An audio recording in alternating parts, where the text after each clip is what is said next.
Donc bonsoir, on va parler donc d'édition de jeux, donc de comment on passe en fait de la proposition d'un auteur à une boîte bien remplie que l'on retrouve dans les rayonnages de nos boutiques. Et pour détailler ce processus au long cours, on a deux éditeurs et toujours notre ami avocat qui est là pour apporter. Je vais vous laisser donc vous présenter. Donc, moi je suis Sébastien Kim, je suis un des deux fondateurs de la maison d'édition Catch Up Games, qui est une maison d'édition lyonnaise. À ce jour, on a édité 7 jeux. Enfin, le 7e est en avant-première ici sur la convention. Il sort la semaine prochaine. Donc, voilà.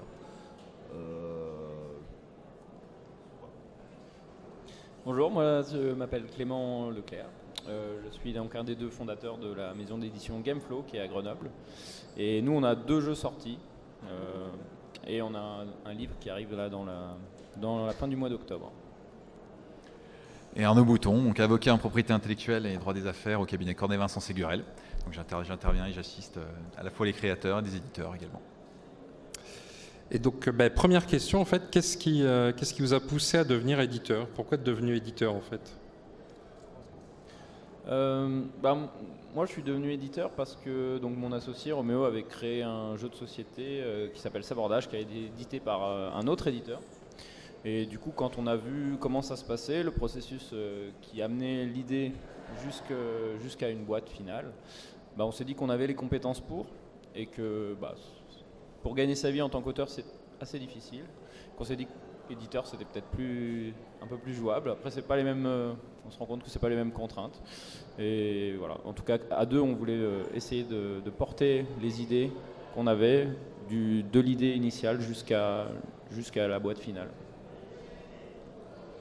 Nous on était avec mon associé, on s'est rencontrés autour de la création de prototypes. Donc on était en tout cas, on était intéressés par la création de jeux. Rapidement, on a bien accroché et on avait envie, peut-être moi plus que lui au départ encore, parce que j'avais envie d'essayer de me professionnaliser dans le monde du jeu. J'écrivais dans le magazine Plateau à l'époque. Ça m'avait fait voir une facette un peu différente aussi de l'activité. C'était une façon de s'impliquer de plus en plus dans cette passion. Et je cherchais une façon de me professionnaliser là-dedans. Et un peu sur le même genre de croyance que Clément, je me disais, à l'époque, c'est peut-être probablement plus facile de s'imaginer vivre du jeu en étant éditeur qu'en étant auteur, par exemple. Cela tout en faisant abstraction de mon incapacité probablement à être auteur.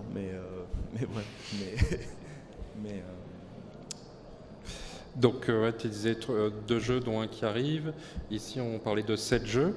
Mais qu'est-ce qui vous décide en général, ou de manière peut-être plus précise, qui vous a décidé à choisir tel projet plutôt qu'un autre? Tu veux dire sur le départ, au démarrage de l'aventure? Je pense qu'il y a un regard qui change au fil aussi du temps. Nous, ça fait... alors, on est un jeune éditeur, mais du coup, sur 7 projets, on voit bien la différence entre le premier projet qu'on a fait et ce qu'on fait maintenant, et par quel filtre on passe un projet de jeu pour se dire tiens, celui-là c'est intéressant qu'on l'édite ou pas. Au démarrage, on était vraiment dans la recherche déjà d'avoir quelque chose qui, à notre sens, tenait suffisamment la route. Alors on était, je pense, conscient des difficultés, c'est-à-dire du fait qu'il y a beaucoup de jeux qui sortent, qu'il faut quand même que ce qu'on va proposer puisse s'inscrire dans un marché, mais quand même quand on est joueur à la base, je pense qu'on ne voit pas certains aspects du marché du jeu tels qu'on va les voir avec un peu plus d'expérience en termes de positionnement jeu. Typiquement, je peux faire un parallèle entre Fertility, là, qui est le dernier jeu qu'on sort, et Sapiens, qui était notre premier jeu, parce que c'est un peu la même aventure éditoriale, puisqu'on a le même auteur, donc on revient un peu aux sources quelque part et dans la façon de le travailler, dans la façon de le positionner en termes de caractéristiques du jeu, on va faire vachement plus gaffe à certains trucs avec un peu plus d'expérience, comme le rapport entre la complexité des règles et ce qu'amène le jeu stratégiquement. Enfin, il y a des questions quand même de positionnement marché qui deviennent de plus en plus importantes au fur et à mesure qu'on gagne en expérience. Et c'est là qu'on ressent vraiment la différence de filtres par lesquels on passe un jeu en étant sous la casquette éditeur ou si on était sous la casquette auteur. Annonce pour le Ball Card. Le règlement du draft Magic s'effectue au stand Goodies d'Octogone jusqu'à 19h55 à côté de l'accueil. Et typiquement, j'ai perdu le fil maintenant. Voilà, qu'est-ce que je voulais dire ? Tu parlais du positionnement en fait de la cible en fait, puisque quand tu vois un jeu, il faut qu'il soit pour un public. En même temps, tu parlais aussi de passion au début. Du coup, est-ce que c'est pas une contrainte en fait, ou comment vous vivez cette contrainte de se dire il faut que ce jeu soit pour tel public, par exemple familial, mais moi j'ai envie de faire autre chose en fait, peut-être. Je pense qu'on trouve. Je vais peut-être laisser parler Clément. Nous aussi, ça a beaucoup évolué entre notre premier jeu Chimère, qui était en 2016, et Affinity. Je pense que quand on intègre aussi ces contraintes, on les intègre aussi beaucoup plus tôt dans le processus créatif. Et du coup, on cherche des jeux qui ont la physionomie de ce qui nous semble pouvoir marcher. Et après, est-ce que c'est une contrainte ? Je sais pas, les contraintes c'est intéressant dans les processus créatifs, moi je trouve. Donc du coup, c'est quelque chose qu'on intègre assez rapidement. Et après, si on a envie de faire des jeux qui nous plaisent à nous, en tant qu'éditeur, on peut le faire. Donc après, ça dépend ce qu'on a. Nous, en tout cas, on fait que des jeux qui nous plaisent, même s'ils ne sont pas pour des publics de très gros joueurs comme on pourrait être, mais ça n'empêche pas qu'on a envie de jouer à nos jeux. Je partagerai ce point-là, de se dire de toute façon, on ne sortirait pas un jeu qu'on voudrait pas, auquel on voudrait vraiment pas jouer. Après, on a forcément le besoin de se désaxer un petit peu par rapport à notre goût personnel par moment, mais je pense que c'est une question qui est propre à toutes les activités. À partir du moment où on veut la professionnaliser, il y a des contraintes qui viennent avec, qui ne seraient pas les mêmes contraintes si on peut éditer un jeu en tant qu'auto-éditeur ou même en tant qu'éditeur si on n'a pas la vocation à en vivre pour se faire plaisir. Ça veut dire qu'on va pas mettre des données comme le temps passé à travailler sur un projet. Qu'est-ce que ça coûterait en salaire ? Qu'est-ce que si on a la volonté de se salarier ? Combien il faudrait en vendre pour que le projet soit rationnel ? On va pas mettre les mêmes choses derrière selon la vocation du projet. Nous, après, dès le départ, on voulait vivre à terme de l'activité.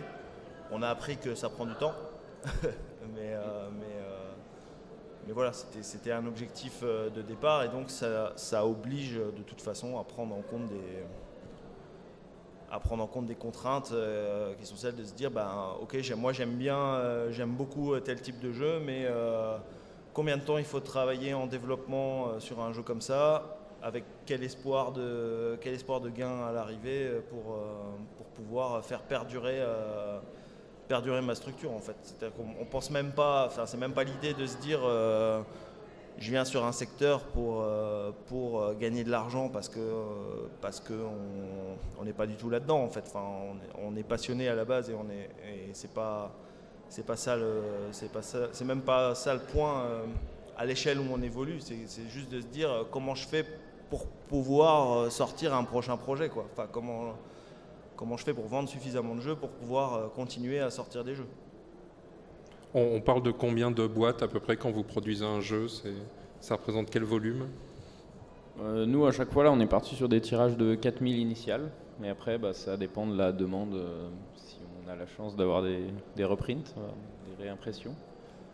Oui, nous on est aussi sur des tirages assez...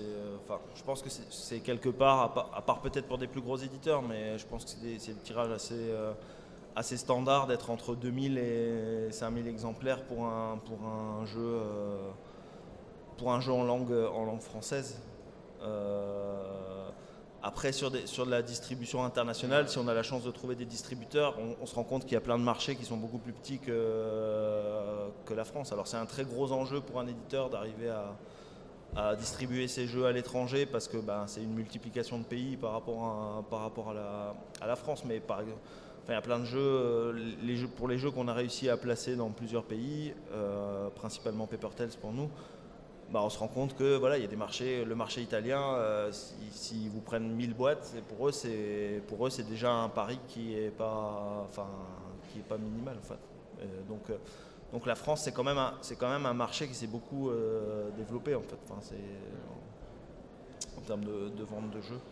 Mais pour autant, je connais pas beaucoup d'éditeurs qui vont dire j'ai fait un tirage initial à 10 000 exemplaires et voilà, parce que c'est un risque qui est énorme par rapport à la physionomie du marché. On peut avoir des emballements qui font qu'on va vendre beaucoup, mais c'est très difficile de savoir avant d'avoir lancé un jeu à quel point il va correspondre à ce moment-là avec la demande d'un public et à quel point les boutiques vont décider que ce jeu-là, par différents mécanismes, vont finir par décider que ce jeu-là, tiens, ça fait partie du paysage.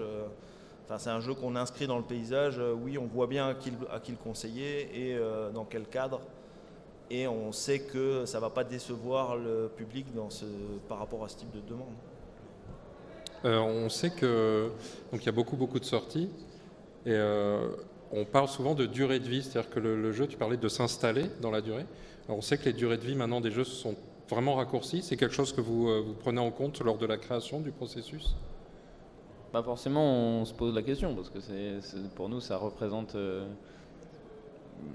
ce dont on rêve ou ce qu'on espère, c'est que le jeu s'installe sur un peu plus que 2 mois, quoi. C'est qu'il s'installe sur un peu de durée. Mais bon, encore une fois, c'est vrai que comme dit Seb, on peut pas savoir à l'avance et c'est très dur a priori de savoir si un jeu va s'installer et donc du coup de faire un pari de volume. Mais en gros, c'est ce pari de volume parce que l'implantation, donc les premiers mois sont souvent des mois où on vend pas mal de boîtes parce que ça arrive dans toutes les boutiques. Mais après, est-ce qu'elles vont recommander, etc. Et donc du coup, c'est ça qui, si elles mettent 1 an à vendre les boîtes qu'elles ont commandées initialement, en fait, nous, on n'en repasse jamais. Donc voilà. Donc en effet, la durée de vie, c'est quelque chose de très important, mais elle est très dure à estimer et donc c'est pour ça qu'on reste assez prudent au moment des tirages. Moi, je pense que ça a un très gros impact sur ce qu'on vit au niveau du marché du jeu. En fait, c'est une espèce de cercle, dans le sens où les jeux ont une durée de vie qui se raccourcit parce qu'il y a beaucoup de jeux qui sortent. Et du coup, la rationalité individuelle des éditeurs, elle est de plus en plus à sortir des jeux parce qu'on ne peut pas tabler... alors, sauf cas particulier, je pense, d'éditeurs, je sais pas, il y a des éditeurs qui ont des politiques de sortir un jeu par an, par exemple, on peut penser à Libellude, à Days of Wonder, mais tout ça, c'est des éditeurs qui, pendant ce temps-là, ont une locomotive, c'est-à-dire un ou plusieurs jeux qui se vendent entre guillemets tout seuls, qui se sont installés à une telle échelle, qui ont gagné des prix ou des choses. Et, quand on parle de Dixit, quand on parle des Aventuriers du Rail, ou des trucs. C'est quelque part le succès à une grande échelle qui leur permet de décréter une stratégie de je prends mon temps pour sortir des produits hyper chiadés, sortir un jeu par an. Nous, à notre échelle, se dire être sur un modèle où on décréterait qu'on veut sortir un jeu par an, c'est bien, sauf que si au bout de 2 jeux on n'a pas un gros succès, ça va pas être possible en termes de rentrée d'argent parce que parce qu'un jeu se vend beaucoup plus facilement dans les 2-3 premiers mois de sa sortie, pour un jeu, je parle pour un jeu moyen, pour un jeu qui est destiné à avoir un succès moyen, comme malheureusement il y a beaucoup de jeux dans le secteur qui sont voués à l'être. Ben, c'est beaucoup plus facile de vendre sur les 2-3 premiers mois que sur la suite. C'est très difficile de maintenir un jeu en vie juste parce qu'on en a envie en fait. C'est-à-dire que nous c'est ce qu'on a eu typiquement sur notre premier jeu qui au final c'est bien vendu pour un premier jeu, mais au bout d'un moment on se pose la question, au bout de 2-3 ans, ben, quand on vend 6 par mois, ben, tu te dis c'est quoi la rationalité aujourd'hui de continuer à éditer ce jeu-là par rapport à proposer, à miser sur une nouveauté, prendre le risque finalement positif d'avoir un succès un peu plus grand à un moment donné avec une nouveauté, sachant que tu n'as aucun levier pour concrètement, à mon sens, pour maintenir un jeu en vie en fait. C'est-à-dire qu'à partir du moment où les boutiques ont décidé que ce ne serait pas le jeu qu'elles vont proposer à Noël au public par lequel ce marché s'élargit, c'est-à-dire un public plus casual, moins gamer, et que les gamers eux-mêmes ne plébiscitent pas ce jeu-là, quelle est la possibilité de le maintenir en vie? Je pense qu'il n'y en a pas tant. Une extension pour un jeu qui marche plus, ouais, ça c'est une bonne idée. Tu veux nous couler en fait, c'est ça. Non mais ça peut, ouais.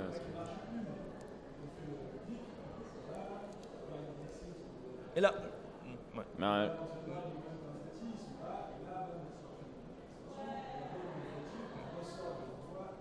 Mais bien sûr. Ouais. Mais clairement, mais après on parle de jeux qui ont quand même marché suffisamment pour que ce soit le cas.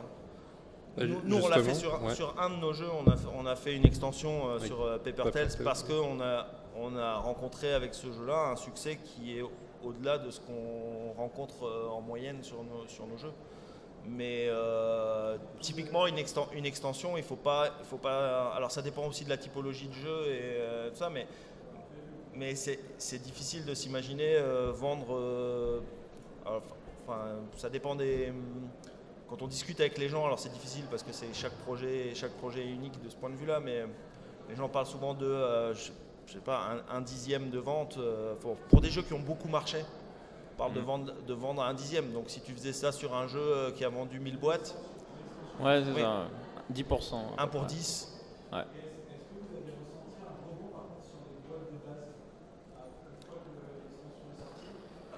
Alors,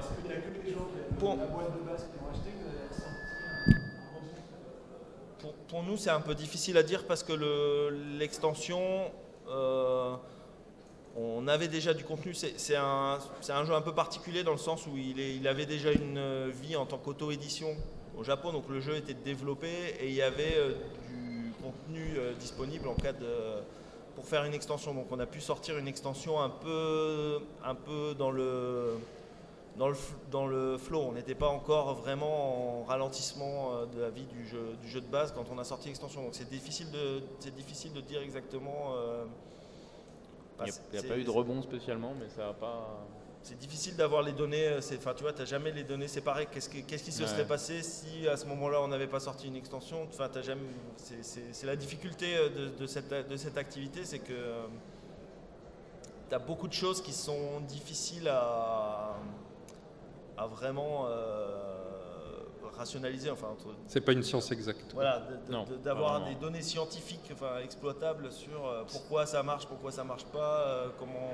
Si on savait, tout le monde ferait des jeux qui marchent. Empirique, ouais. Du coup, comme on est dans ce thème-là, avant de revenir à la création pure, quand on achète une boîte de jeux, quelqu'un a une question?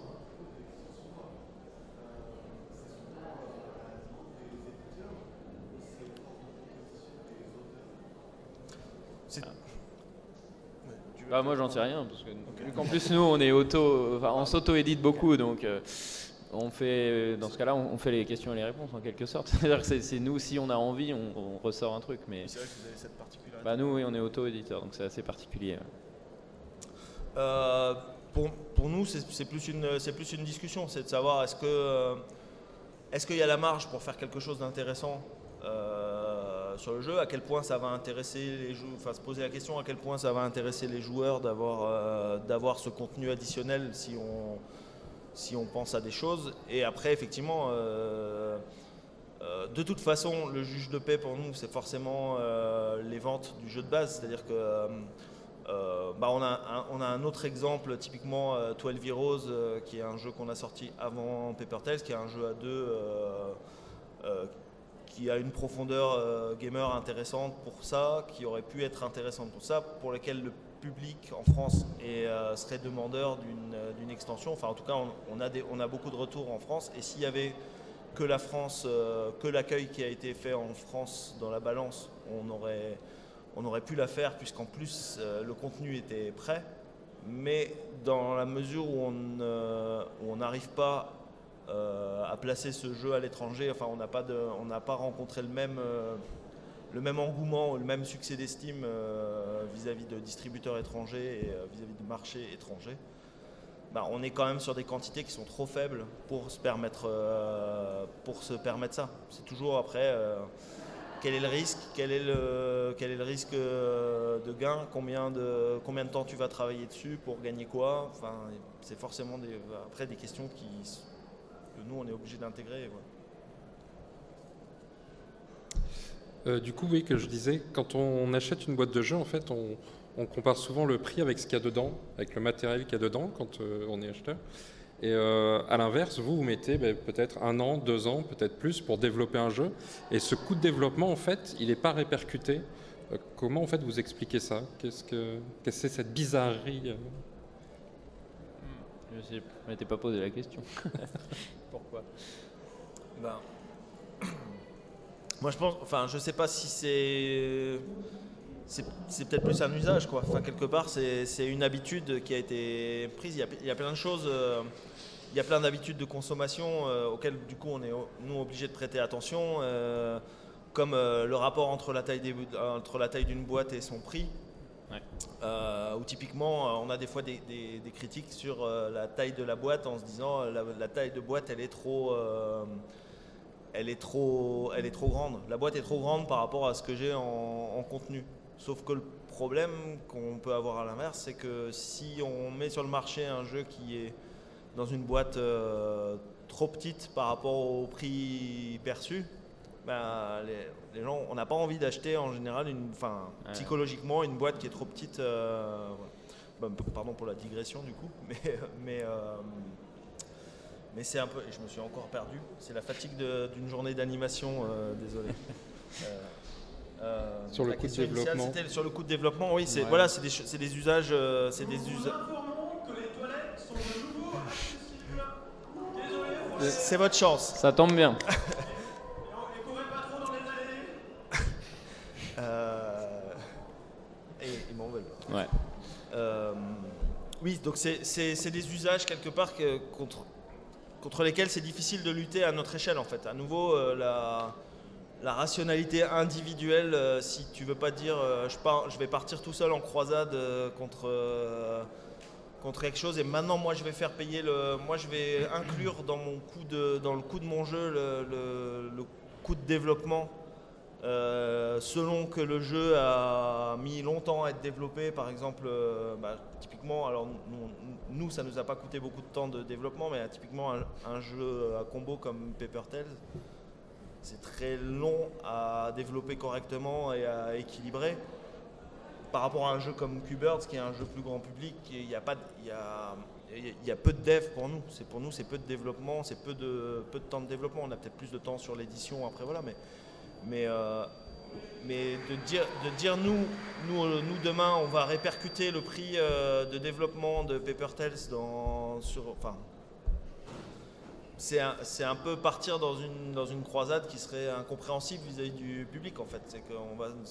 C'est juste notre jeu, il va se retrouver à côté des autres jeux et il va dire il est trop cher ton jeu en fait. Et voilà, donc c'est quelque chose qu'on est obligé quelque part on est obligé en quelque sorte d'accepter que la perception des gens, c'est qu'ils doivent payer pour ce qu'ils ont dans leur boîte. Même si effectivement, ça a une part qui est un peu...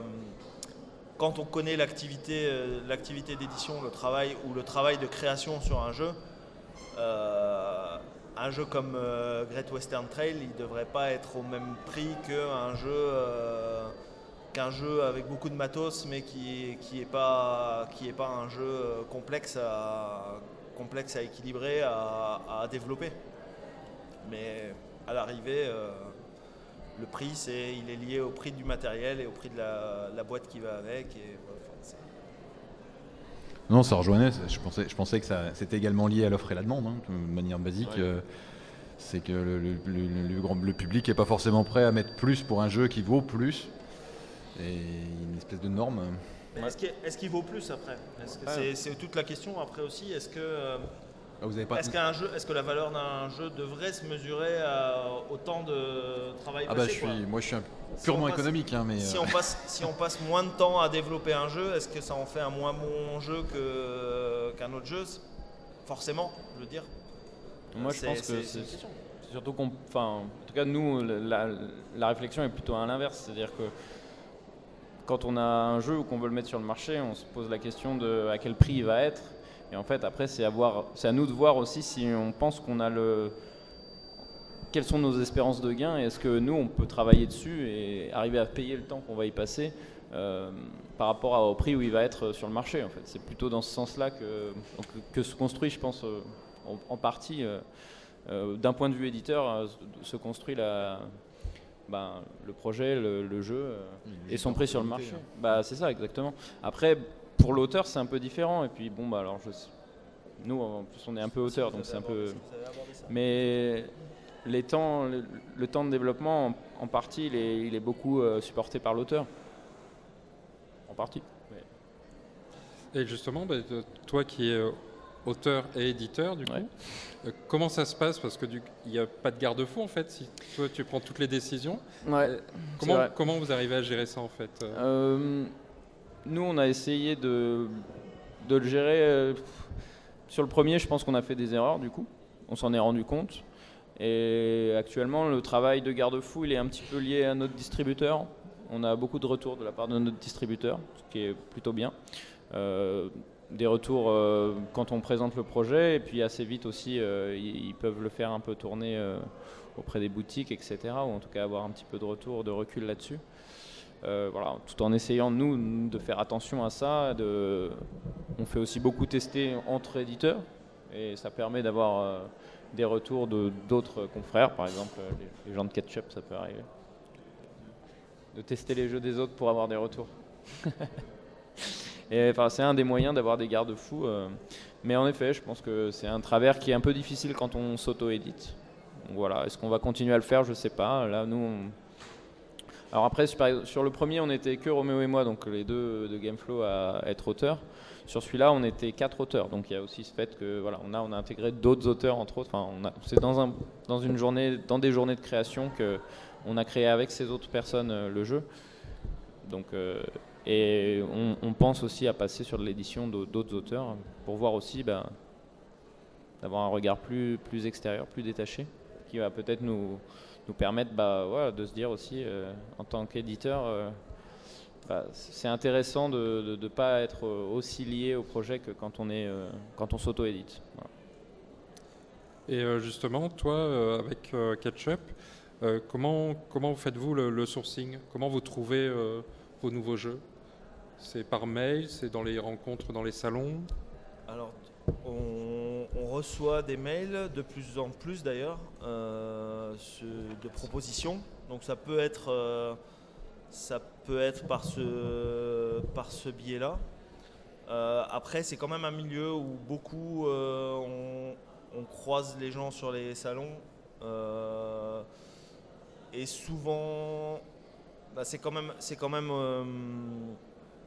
une activité où il y a souvent une prime quand même à la répétition, remettre l'ouvrage. Donc souvent les gens qui sont les plus motivés pour aller eux aussi, en tant qu'auteurs, dans une démarche de professionnalisation. On se rend compte qu'ils apprennent comme nous, ils apprennent à développer, ils apprennent quelque part un métier d'auteur, donc et à développer les compétences qui vont avec, pour développer des jeux qui sont qui tiennent compte aussi déjà un peu plus que la moyenne des impératifs du marché, c'est-à-dire pas forcément comme un filtre absolu, mais de se dire déjà, se poser les questions dès le départ de leur projet. Qu'est-ce que mon projet va apporter? Est-ce que mon projet il a un potentiel commercial en sortie? Ça, plus les auteurs sont désireux d'être édités, et plus ils se posent cette question en amont, et souvent plus ça permet d'avoir à l'arrivée des projets qui ont une viabilité éditoriale minimale, on va dire. Et donc c'est souvent de ce fait-là, de plus en plus, on se rend compte que c'est un petit milieu très humain aussi, donc on rencontre des gens avec qui on prend plus ou moins de plaisir à travailler, et donc on va être plus ou moins sensible aussi quand les gens vont avoir des projets à proposer par rapport à ce qu'on a vu de leur créativité et tout ça, mais aussi quand on a pu travailler avec eux sur un projet en édition, de se dire est-ce que c'était chouette, est-ce que humainement c'est cool de faire des projets avec ces gens-là, parce que finalement on va y passer quand même pas mal de temps à travailler ensemble sur un projet. On va mettre un peu les mêmes enjeux sur la table. L'auteur, il a dépensé du temps en amont et peut-être qu'il ne sera pas payé. Nous, si on ne vend pas assez de jeux, peut-être qu'on ne sera pas payé pour le temps qu'on aura passé sur le projet. On aura dédié une moitié d'année à la louche, parce que nous, on fonctionne un peu comme ça. On a une capacité à peu près à traiter 2 projets par an, à 2 personnes. On aura misé, même si on ne perd pas d'argent sur le projet, on aura peut-être misé 6 mois d'une année pour ne pas, en tout cas, se permettre de payer le supposé salaire qu'on devrait pouvoir se payer pour rentabiliser notre activité, quoi. Donc on a tendance quand même à travailler un peu de plus en plus sur notre réseau aussi. Même si c'est jamais fermé, enfin il n'y a pas un mail qu'on reçoit où on regardera pas du tout parce qu'on connaît pas l'auteur, ou enfin en tout cas nous on n'est pas sursollicité au point de pas pouvoir regarder les propositions qui nous sont envoyées et se faire un avis déjà au moins là-dessus. Pardon. Oui, j'avais une question, c'était par rapport à comment vous calculez la rémunération que vous voulez donner à l'auteur du jeu. La rémunération? Ouais, le pourcentage. Le pourcentage, ouais, mais combien en pourcentage? Ça, c'est plus par rapport à des codes.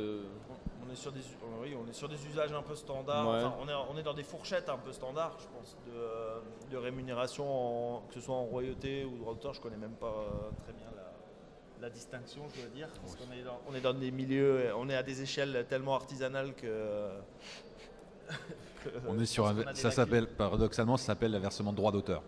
Ouais. Mais il n'y a pas de, c'est des usages, c'est voire même on en parlait tout à l'heure, de rapport de force en bien avec les éditeurs et auteurs. C'est ce qu'on disait, c'est une négociation. Donc c'est-à-dire que si ce que vous demandez est trop élevé, que ce soit on parlait des prix tout à l'heure qui sont un petit peu normés, ou par rapport au coût que va avoir le coût de développement du jeu de société, ça ne tiendra pas. Donc c'est une négociation. C'est une négociation rationnelle et de bon sens normalement entre tous les acteurs. Ouais. Pour le coup, nous on s'est lancé typiquement en se disant on veut être un peu au-dessus de la moyenne en droit d'auteur. On est parti sur du 8% du chiffre d'affaires hors taxe là-dessus, et on se disait ça va être notre base pour tout le monde. De plus en plus ça va, quand on voit la diversité des projets et l'implication. Il y a des gens qui s'impliquent énormément, des auteurs qui s'impliquent énormément après signature, qui apportent des jeux très développés, d'autres qui qui une fois qu'ils t'ont vendu l'idée, ils vont dire bon, maintenant c'est votre boulot, faites un super jeu, machin. Quelque part, on se dit c'est injuste aussi de rémunérer de manière aveugle et complètement identique le travail de ces deux types d'auteurs par rapport à ce qui est apporté. Mais après, ça reste toujours de toute façon dans une fourchette qui est quand même balisée, quoi. Nous, typiquement, on est adhérent à l'Union des éditeurs de jeux et il y a des discussions là-dessus. Il y a quand même on est vraiment dans une ère de structuration, je pense, du milieu du jeu, où il y a une volonté des différents groupes, des différents groupements, déjà de faire reconnaître ces activités comme au niveau légal, de se dire quand on va verser des droits d'auteur, qu'au moins quelqu'un reconnaisse qu'il y a un travail d'auteur et qu'on peut verser des droits d'auteur parce que c'est logique de verser des droits d'auteur dans le cadre de cette activité. Donc il y a les différents groupements, à la fois d'un côté des éditeurs, de l'autre des auteurs. Il y a même un réseau des cafés ludiques. Il y a toutes sortes de structurations qui se font pour arriver à une certaine harmonisation des pratiques, même si après, effectivement, comme tu le disais, ça reste quand même une négociation au niveau personnel de se dire, nous, ça nous est arrivé récemment. Ça peut même être forfaitaire. Voilà. On peut même imaginer forfaitairement un chèque et puis après, on a des droits de reproduction et puis on se... Mais le point de vue pédagogique, c'est très intéressant ce que tu disais, parce qu'on le voit au niveau de la musique. Aujourd'hui, on nous parle de contrefaçon, etc. On nous met systématiquement en avant le fait que quand on télécharge un morceau de musique, l'auteur, il est lésé, etc.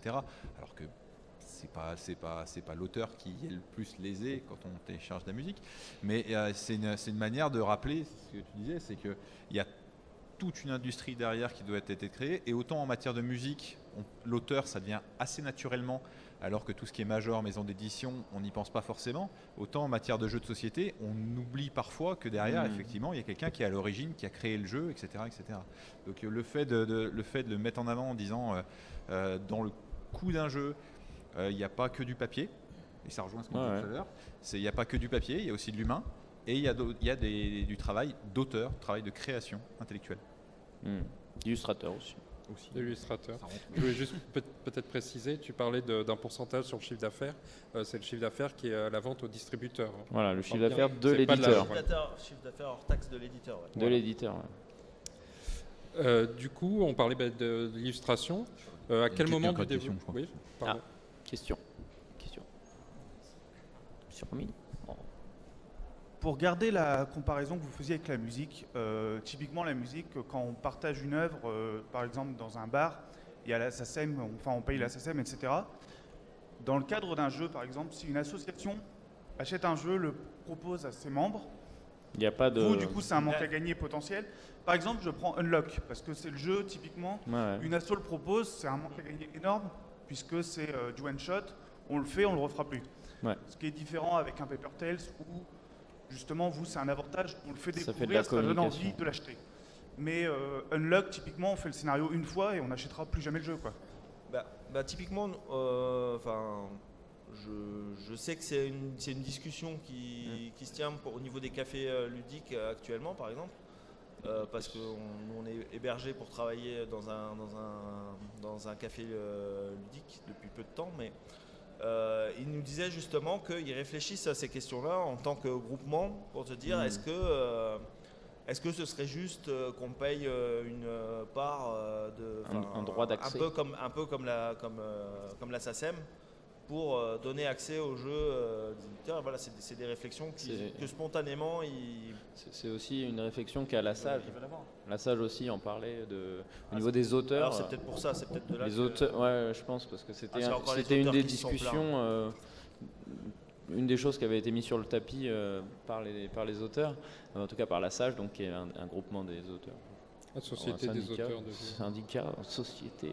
En tout cas, oui, c'est eux qui avaient évoqué cette idée d'équivalent de la SACEM, ou en tout cas de droit d'accès au jeu pour les assos ou pour pour les jeux ou pour les cafés, mais bon, pour l'instant, en tout cas, il y a beaucoup de réticence parce que les cafés, ils ont du mal. C'est souvent pas l'activité de jeu qui les fait vivre, enfin, pas toujours. Et donc, du coup, si on leur demandait en plus de payer des droits, ils le reprennent pas super bien. Mais... C'est vrai que juridiquement, ça pose énormément de questions. Mais on y viendra. Simplement, c'est une activité, les cafés ludiques, qui est quand même relativement récente, qui, encore une fois, on en parlait tout à l'heure, au niveau financier, ne génère peut-être pas encore assez de chiffre d'affaires pour intéresser, parce que on vient toujours au nerf de la guerre, une société, un organisme quasi étatique, une perception de droit. Donc, mais on y viendra sans doute. Ouais. Mais même peut-être que pour l'instant, même par rapport presque à l'inverse, je pense que les distributeurs pour l'instant ont une vision peut-être de s'appuyer sur les cafés ludiques pour diffuser, parce que c'est une façon de diffuser ce médium un peu en dehors c'est une nouvelle façon de diffuser les jeux socialement en fait. Et donc pour l'instant on est effectivement sur un rapport où j'ai l'impression que tout le monde trouve son compte à ce que ces jeux soient joués dans les bars à jeux parce que, mais peut-être qu'effectivement si ça évolue économiquement, on va avoir, comme dans tous les milieux qui commencent à dégager de l'argent, on va avoir des gens qui vont se dire pourquoi c'est pas moi qui prends cette part et pourquoi ci, pourquoi ça. Mais bon, c'est vrai que pour un jeu comme Unlock, ça se pose un peu plus que pour les autres jeux aussi, parce que oui, forcément, un jeu qui ne se fait qu'une fois. Bon, je sais pas. Après ça. Justement, tu parlais de l'Union des éditeurs de jeux, donc la WEJ, qui annonçait donc la création en fait, d'une récompense. On parlait du disque tout à l'heure, donc comme les disques d'or, mais donc les pions d'or, pions de diamant, etc. Donc c'est une récompense qui sera mise sur les boîtes en fait en fonction du nombre de boîtes vendues. Et ça, j'aimerais vous entendre là-dessus. Qu'est-ce que vous pensez de cette initiative? C'est quelque chose qui peut faire évoluer justement, parce qu'on parle très peu du jeu de société dans les médias traditionnels. Est-ce que ça peut faire émerger un peu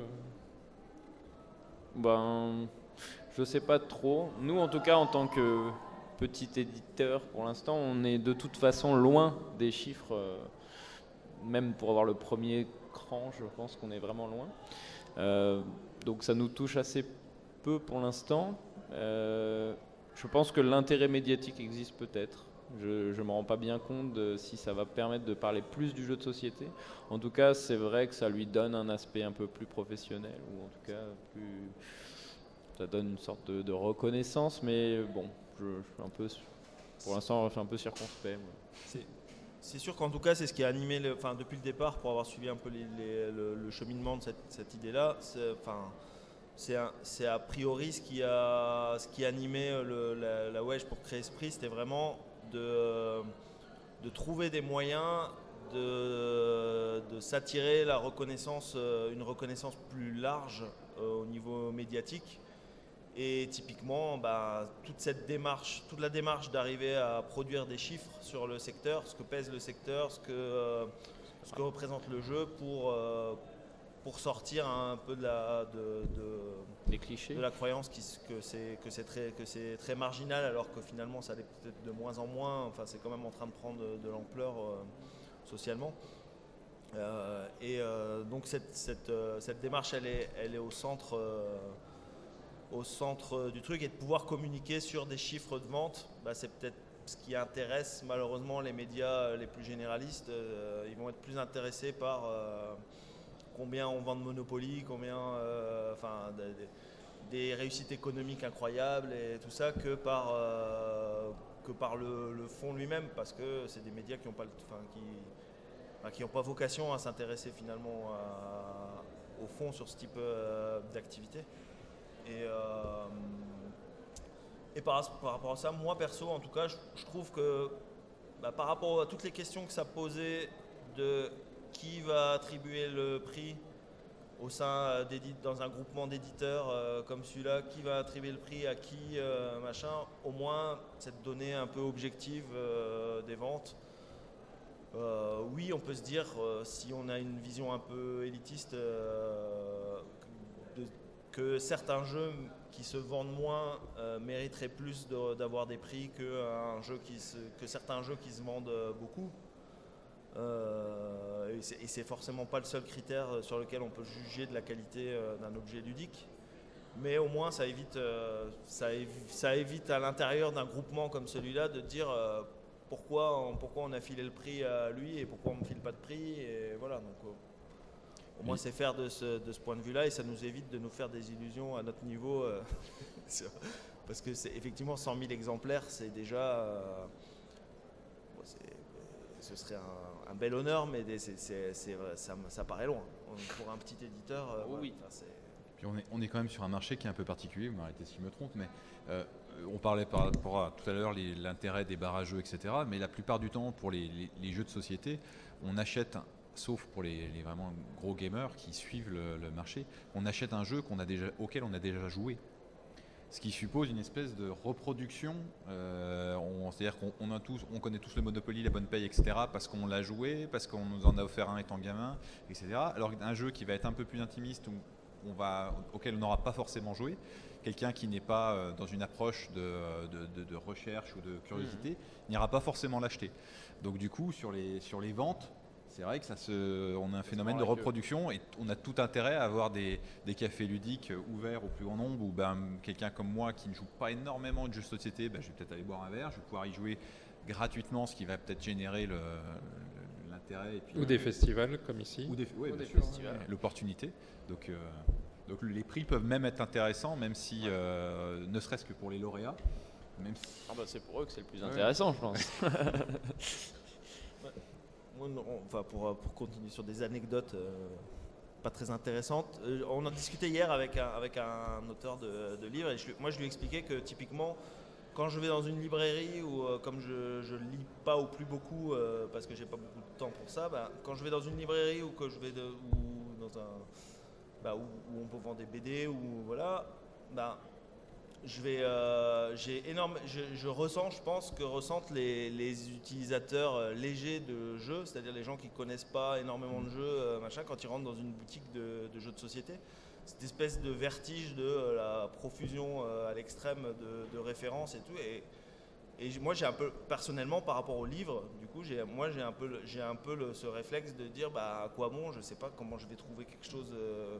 Comment je vais trouver quelque chose à mon goût alors que je connais rien, je sais pas par quel bout prendre le truc, ou alors je vais aller acheter des classiques, des auteurs classiques, je vais retomber sur ça, mais sinon en littérature contemporaine, comment je fais pour aller vers quelque chose? Donc soit on va m'aiguiller si j'ai le courage d'aller dire que j'y connais rien, et aiguillez-moi, et je vais me retrouver un peu dans cette position d'échec, de ne pas être capable d'exprimer ce que je veux en fait, et du coup effectivement c'est pour ça que les gens, je pense, se rattachent à ces prix-là, de se dire ça a fait ses preuves, c'est ressorti du lot, c'est une mise en avant comme une autre, mais effectivement c'était quelque chose qui était mis en avant par certains dans ces discussions-là, et certains les taxaient d'être directement intéressés parce que c'est des gens qui faisaient partie des éditeurs qui vendent beaucoup de jeux. Mais au final, moi, j'arrive à adhérer à l'idée que le gain, il est un peu global. Enfin, ça peut tirer le marché il est un peu vers global de faire connaître le jeu par des jeux qui sont un peu sortis du lot en termes de vente, en termes de choses, et que il y a quand même, à un moment donné, ça rejaillit quand même un peu sur tout le secteur. Ce fameux ruissellement dont on bénéficie tous depuis quelques temps. Le classement au mérite, on le voit dans le cinéma. Quand le nombre d'entrées n'est pas forcément le mérite que leur donnent les commentateurs sur tel ou tel film. Et c'est pas encore le mérite que leur donne tel ou tel public. Il y a des jeux qu'on adore parce moi j'adore Titanic parce qu'on me l'a fait tester, j'ai adoré, je trouve ça super. C'est un jeu. Mais il y a d'autres jeux auxquels je vais être totalement imperméable. Donc c'est un rapport très personnel, et c'est vrai que c'est toujours intéressant d'avoir des événements qui vont médiatiser tel ou tel jeu qui ne l'était pas forcément à la base. Ok. Non, mais par contre, ça risque peut-être de creuser encore l'écart entre les petits éditeurs et les grands éditeurs quand même. Parce que ça tire le marché vers le haut, mais toujours aussi vers les mêmes. Ou peut-être sur le prix des jeux. Parce qu'on voit dans les différents tops de vente, souvent c'est quand même des boîtes, on est en dessous on est dans la moyenne de 30 €. Peut-être que des jeux qui sont excellents mais qui valent 80 ou 70 € n'arriveront pas à se hisser assez haut pour avoir ce fameux petit meeple. Petit pion. Est-ce que quelqu'un a encore des questions?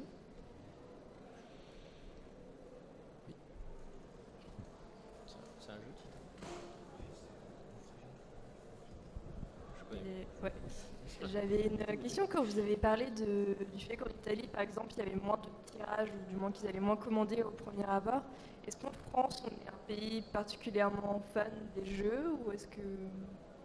Le marché français en taille est assez important, en tout cas en Europe, et en proportion de population est vraiment gros par rapport à d'autres pays. Mais par exemple aux États-Unis, le marché en volume est plus gros, mais par contre en proportion il est plus faible, beaucoup plus faible. Donc je pense qu'on est dans un des pays où il y a le... Je pense qu'en Europe on doit être devenu le deuxième marché derrière l'Allemagne à mon avis. Ouais, c'est ça à peu près. Et par rapport à certains marchés, je pense d'assez loin, quoi. Enfin, j'ai pas les chiffres pour appuyer ça. C'est vraiment une. Mais je par rapport à nous, ce qu'on voit passer, et tout ça, de notre lorgnette, j'ai l'impression que c'est le cas. Mais oui, c'est quand même beaucoup développé les dernières années. Il y a vraiment eu un essor francophone, et même l'image du monde ludique francophone dans le monde, elle a quand même sur les dernières années, notamment par des, je pense la puissance d'Asmodée au niveau mondial dans le secteur spécialisé des jeux. Ça a été un gros ambassadeur. Il y a des auteurs comme Bruno Catala qui sont quand même des gens qui sont régulièrement cités, régulièrement plébiscités ou Antoine Bozin, qui ont régulièrement plébiscité par des critiques américains. Enfin, le monde ludique français est quand même plus regardé aujourd'hui. C'est un des pays les plus vifs, les plus qui produit le plus de titres et aussi souvent cité pour la qualité de ses jeux, à la fois au niveau des auteurs mais aussi des éditeurs. C'est un peu vrai. Les Français, on est quand même pas mal dans le monde. Je pense que.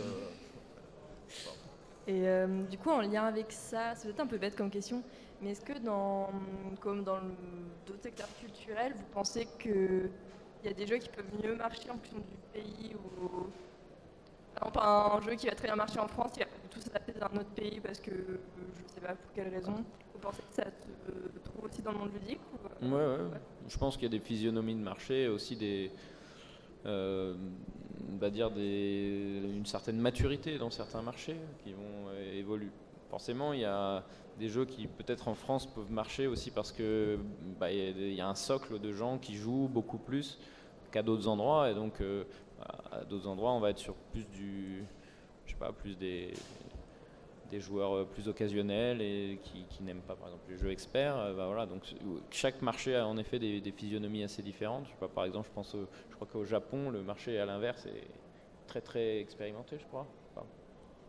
C'est un petit marché. Au Japon, c'est surtout un marché d'auto-édition. Enfin, il y a énormément d'auto-édition parce qu'il n'y a pas vraiment de process. Il n'y a pas vraiment. Si, il y en a, mais il n'y a pas de filière de production forcément de jeux au Japon. Enfin, ils ont une façon de concevoir l'édition qui est très auditrice, mais c'est un marché très spécial de ce point de vue. C'est pour ça qu'il y a des physionomies vraiment différentes et des jeux qui peuvent très bien marcher quelque part, ne pas du tout marcher dans un autre pays. Typiquement, il y a pour prendre deux voisins et qui sont des gros marchés de jeux, et la France et l'Allemagne, on a un rapport à l'image qui est complètement, et un fossé qui se creuse de plus en plus culturellement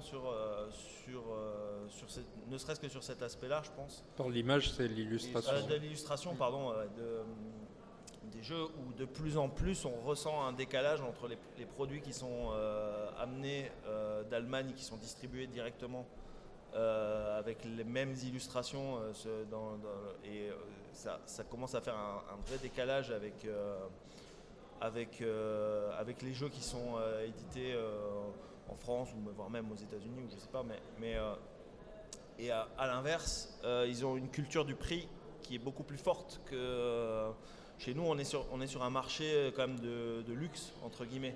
Les gens aiment bien les belles éditions, ça les intéresse, voilà. En Allemagne, si je viens avec mon jeu de cartes, la Q-Birds, à 15 € avec cette boîte-là, ce qu'on me dit c'est ok, mais ça c'est un jeu de cartes, ça doit se vendre 7 €.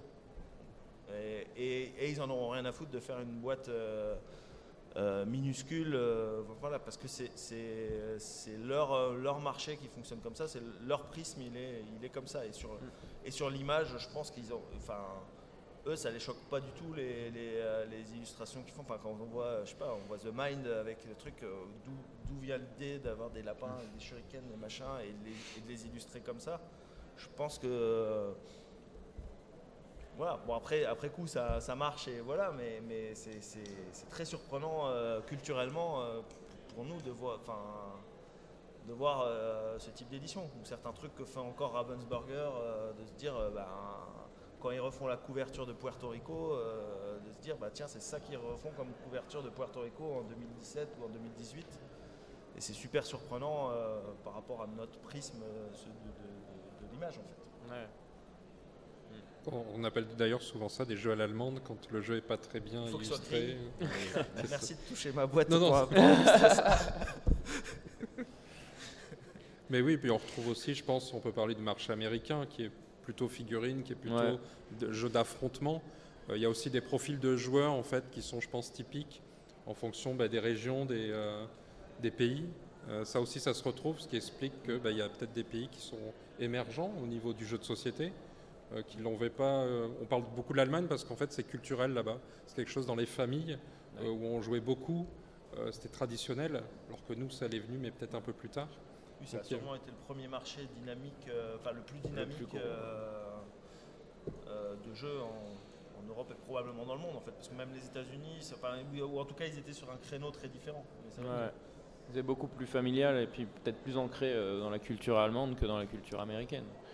Par contre, on sent qu'il y a quand même une espèce de jonction qui se fait entre ces mondes. Typiquement le monde américain, si on voit les jeux qui étaient édités aux États-Unis dans les années 90, et ce qu'ils goûtent maintenant, et ce qu'ils apprécient, et c'est même ce que certains éditeurs américains commencent à faire, quand on voit la différence entre un Dune et un Sight en termes de culture, de culture de jeu, de culture ludique, mécanique, il y a quand même un rapprochement. On sent que il y a quand même les Européens essayent de prendre un peu le côté thématique des jeux américains, et les Américains essayent de prendre de la mécanique, de s'inspirer de la mécanique et puis là, le marché américain commence aussi à bien connaître l'ouverture vers un public beaucoup plus familial aussi, avec des Blue Orange qui commencent vraiment à arroser le marché américain de plus en plus, et à rentrer beaucoup plus dans les familles. Du coup, un peu comme ce qu'il y a eu en France, de plus en plus ils vont se tourner vers des nouveaux jeux. Voilà, ouverture du marché. Voilà, plus de questions. Merci beaucoup en tout cas d'être venu nous écouter. Et puis merci à vous d'être venu discuter.